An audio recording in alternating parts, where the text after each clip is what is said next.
Helgi Rúnar Bragason. Helgi, og nú kom að verkefni föstudagsins sem leikur á móti topplið í Fjölnist. Þá gerðu þið góða ferð í Breiðholti og skelltu í í miklum baráttuleik. Það var vel gert.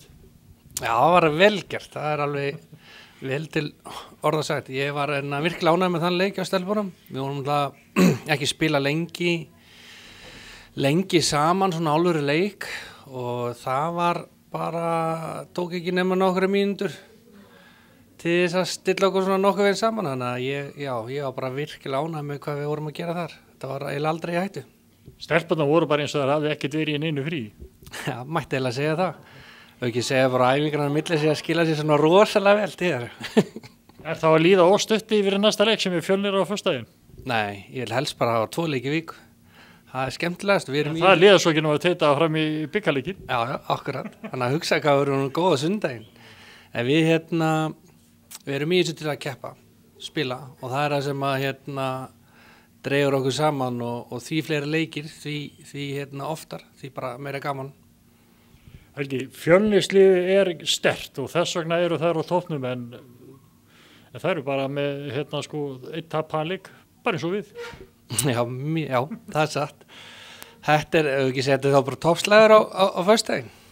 Þannig að, já, þær eru góðar og búin að standa sig vel, og þetta verður hörkuleikur á föstudag. Og svo náttúrulega skammt stóra högg á milli, því að svo sunnudaginn þá kemur Snæfellskonur í heimsókn, og þar þurfum við að taka á móti okkar gömlu Heiðu Hlín, hún ekkert gömul kornungstelpan, Heiða Hlín, sem kemur úr Herbúðum Þórs. Það verður gaman að taka á móti henni. Jú, hún nú allan að gamla í hópnum í dag, hún verður ennþá verið norðan, þannig að með hversu ungar við erum, en það verður gaman að taka á móti Heiðu, og við höfum eftir að gera það bara vel, ég hef enga trú á öðru.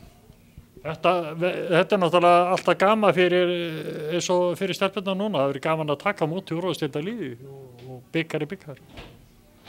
Já, það verður ekkert annað en bara reynsla sem við tökum út úr því, og fyrir þessa ungu stelpu sem að lið að þá þetta tækifæri til þess að kynnast þessum heim. Þetta bara annar heimur, þetta annar styrkleiki, og það eitthvað sem við munum bara taka góða lærdóm af, og eins og ég segi, sérstaklega fyrir þessar ungu stelpur að spreyta sig á þeim, landsliðsstelpum og útlendingum og atvinnufólki, skilurðu, í þessari grein. En það náttúrulega svo sem enginn ótti í ykkur þó að sé svona stutt á milli, föstudagur og svo aftur sunnudagur. Nei, veist það ekkert sem að ræðir okkur á einhvern hátt eða neitt, engin leikur, engin tími milli leikja, einhver meiðsli, veikindi eða eitthvað. Það bara þannig með þetta lið, og hefur allan verið síðan að ég tók við. Ég þekki ekki alveg söguna í þaula, en allavega hefur þetta verið þannig að það nánast bara hver dagur tekinn fyrir einu, og það ekkert verið að æsa sig þó að við missum úr einhverja æfingum eða í leikjum eða eitthvað slíkt. Við erum bara í þessu til þess að gera okkar besta, og væntumst til þess að allir leggja sig fram sem að geta hverju stundu, og tökum bara því verkefni sem næst fyrir höndu, hvort sem æfinga eða leikur við efsta liði í úrvalsdeild. Helgi, þetta verður sannkölluð veisla á föstudaginn, því að svo bara strax á eftir leiknum hjá ykkur þá koma strákarnir og spila, þannig að það má búast við, og eiginlega kannski bara, og líka hvetja fólk til þess að koma. Þetta verður sannkölluð körfuboltaveisla, og svo á sunnudeginum bara aðventuveisla.